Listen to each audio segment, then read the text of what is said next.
Hello,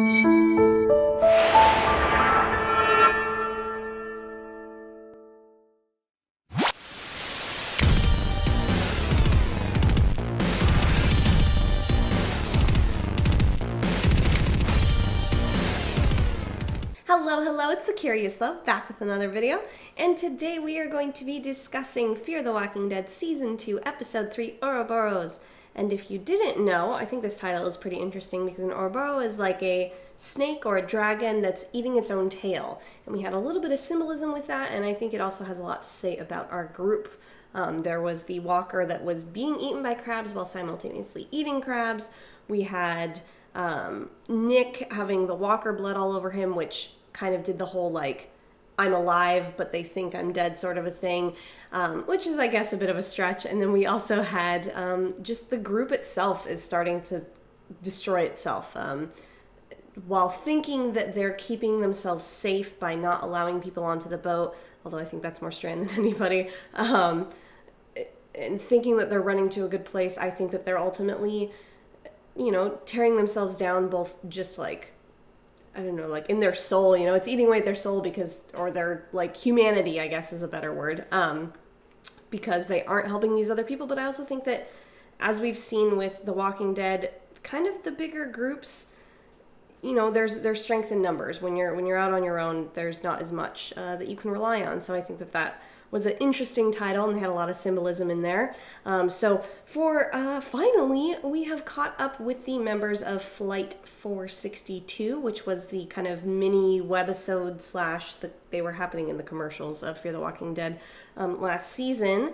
We got to catch up with Jake and his friend, and oh my gosh, poor Jake is all burned, and I think is her name Alex, I think, or potentially Charlie? I feel like I saw that she was credited as being called Charlie, but he was calling her Alex, so I don't know what's up with that. Maybe I'm wrong. Did I miss something? I didn't, do any research or anything. I just saw her credited as Charlie, and I was like, wait, her name was Alex, but maybe I'm crazy. But yeah, it was cool to kind of see them at the beginning of the episode, and obviously I thought they were sort of joining the group, even if it was slightly tentative, but now Strand they're not joined the group. Like, I don't know. Very strange. I'm interested to see what's going to go on with them, because obviously they set up some interesting like backstories specifically for Jake. So we'll see what's happening with that. I already mentioned Nick getting covered in the zombie blood. That was crazy. I really feel like this episode was a strong one. I don't want Fear the Walking Dead to be The Walking Dead. I understand that this is a very different show. We're probably going to be seeing a lot more living people than we're used to, because it still is only a couple weeks after the outbreak at this point. I feel like we really are gonna... I don't want it to be The Walking Dead. I don't. But it is good to see that there was sort of like some zombie action going on, like they got like swarmed by those walkers, and it was cool to see all the kids kind of get to hold their own, because it's been a lot of the adults holding their own, and obviously Daniel was there too, but the three of them, I think, specifically Chris, really needed to have that moment, and he already had sort of like a frustration moment with killing walkers in the last episode at the fence, but he needed a moment where he saw that mercy killing is sometimes the right thing to do. Nick continues to be one of my favorite characters. I just love how interesting it is to see the fact that he is a drug addict, and like kind of the cons that come with that, obviously, with like withdrawal, and he's an addict, so he's always kind of looking for his next fix, but at the same time he has a lot of knowledge that we haven't really seen on The Walking Dead, and that has so far proven pretty useful to the group. I mean, this week he was looking for some antibiotics, which I think was super awesome.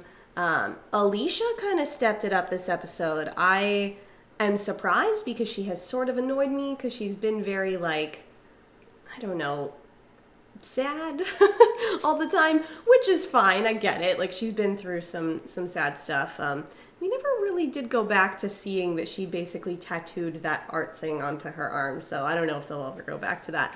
But this episode, I was really proud of her for being kind of the person to step up and be like, no, we need to take these people on the boat. What the hell is wrong with you? At one point, she just yells at them, like, look at him, he's dying. And I was like, Alicia, good job. Your parents may be ridiculous, but you and your brother, you guys were raised right. One more thing I wanted to touch on, I've sort of talked about it. Strand, the last 2 episodes have been sort of giving him the benefit of the doubt, even though he's being a little bit of a jerk. I'm done. I hate him. I don't care what he does. At this point, honestly, I can't imagine anything that Strand could do that would make me okay with him. Obviously, I could eat my words and he could turn out to be just a saint, but he just killed, effectively, 2 people. Not only did he say that they were going to drop them off somewhere else, I get it. He's being selfish. He doesn't want to bring more people onto the boat. I wouldn't personally do that, but I get it that he doesn't think that they can handle having any more people. But you don't tell them that you're going to take them somewhere, tow them out into the middle of the ocean, and then leave them to die in the middle of the ocean. At least take them back to land or something, like close-ish to land. Ugh, Strand is making me mad. But yeah, overall, this episode was great. I think that it had a really great balance of kind of some of the character stuff that I think has been more prevalent on Fear the Walking Dead as opposed to The Walking Dead. But it did bring in some zombie action. We had a lot of great character development. I keep saying that, but that's sort of what this show ends up being. It's a lot of character development.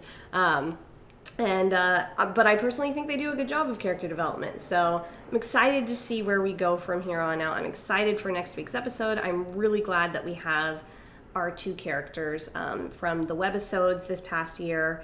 I'm really interested in them. I want to know what's happening with Jake's mom. I want to know Charlie/Alex. What if neither one of those is her name? Oh my gosh, I'm gonna feel like such an idiot. But our other girl, whose name I don't remember, I'm interested to see sort of her backstory because we don't really know anything about her yet.